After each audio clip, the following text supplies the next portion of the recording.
Hello, Miranda. Great to see you again. And congratulations on being a graduate student of distinction. Thank you. So Miranda, tell, people watching this video a little bit about yourself and, how you ended up being a graduate student of distinction. Absolutely. So I am an MD PhD student, and I am in the medical science interdepartmental area, or MSIA. And so this is a graduate program focused on clinical and multidisciplinary research. And so I knew that I wanted to do more clinical research when I came in. So I chose to do MSIA because I felt like it aligned well with what I wanted to do for my career. And then I work with Dr. Ann Anderson-Berry. So she's a neonatologist here at UNMC, but she also does research. And so I study the influence of maternal nutrition on infant outcomes.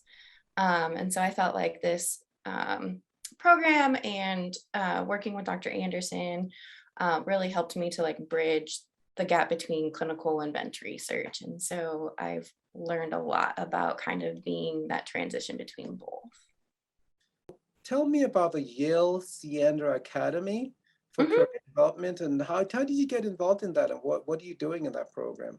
Yeah, so the Yale Ciencia is a year-long program that equips biomedical and health professionals from underrepresented backgrounds through programming in professionalism, leadership skills, and scientific communication skills.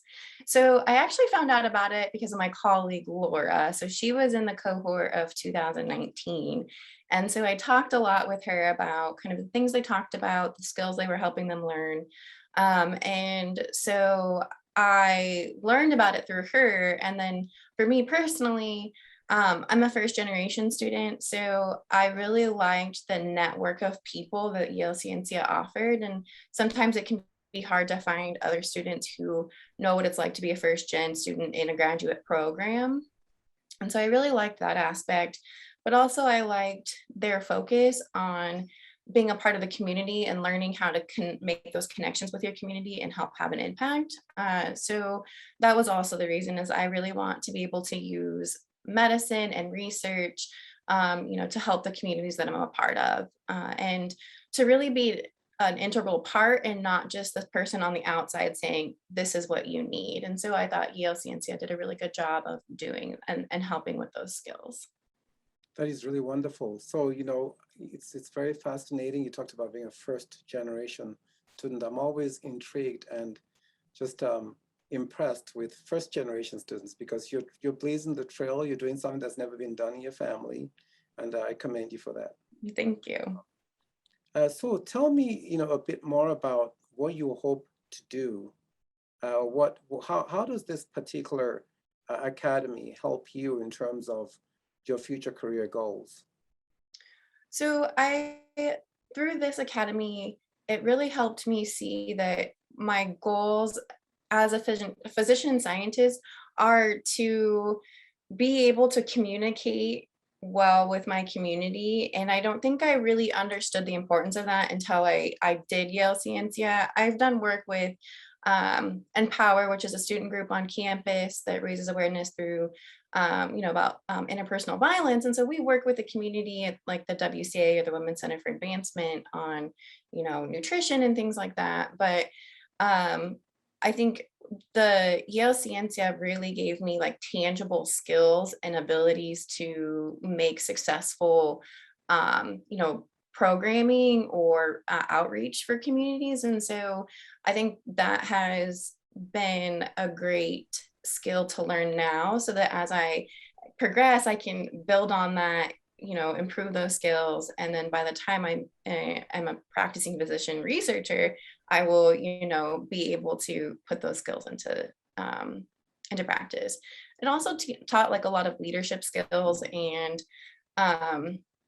really how to define your goals and to really stand up for, not stand up for, but advocate for yourself, and how to advocate for yourself, and also ways in being a good leader. And I see myself in the future as being a leader in some capacity.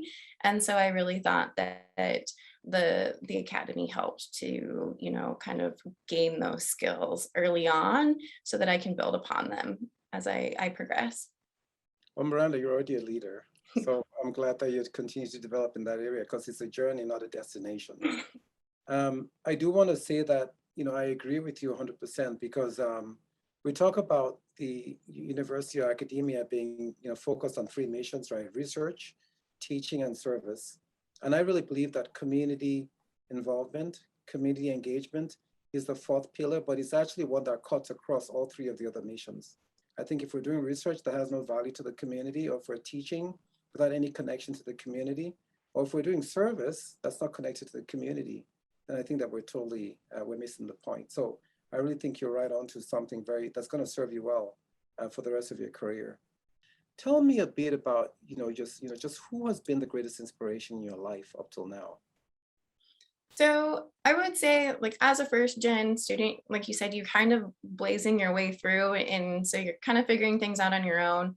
But I would say that the people around me, like, who helped me during that time and gave me support and, believed in that I could do it, were my biggest inspiration. Because, like, for me now, I want to go on to be someone who can help inspire and support other students who, don't necessarily feel like they belong. I would say that kind of how I grew up in my family and things, people wouldn't necessarily think I would make it here and be here. And so for me, it's really like my biggest inspiration is to give back then to, like, underrepresented communities and just help others see that they can just help them grow in any way, shape, or form. What is your most memorable moment or event that you can talk about since being at UNMC? So I would say I was thinking about this question, and after being here for 6 years, and then you throw the pandemic in the last year and a half, it's really hard to think of a specific moment in my 6 years here. But I would say, like, as a student leader, the thing that I have, the most memorable thing for me is watching UNMC grow as a campus. And I don't mean that by number of students we enroll, but watching our leadership grow, watching our, like, our dedication to diversity, inclusion, and making a campus that really supports its students. I think that's probably been the most memorable thing for me to watch. And I'm excited to see, like, where we move in the future and, for my couple more years on campus and then beyond. Miranda, I share your excitement, and I also look forward to the future. I really, really thank you for your time. We're very proud of you, and I can hardly wait to see where your future unfolds. So congratulations again on being a graduate student of distinction, and I look forward to just following your career in the future. Awesome. Thank you. You're very welcome.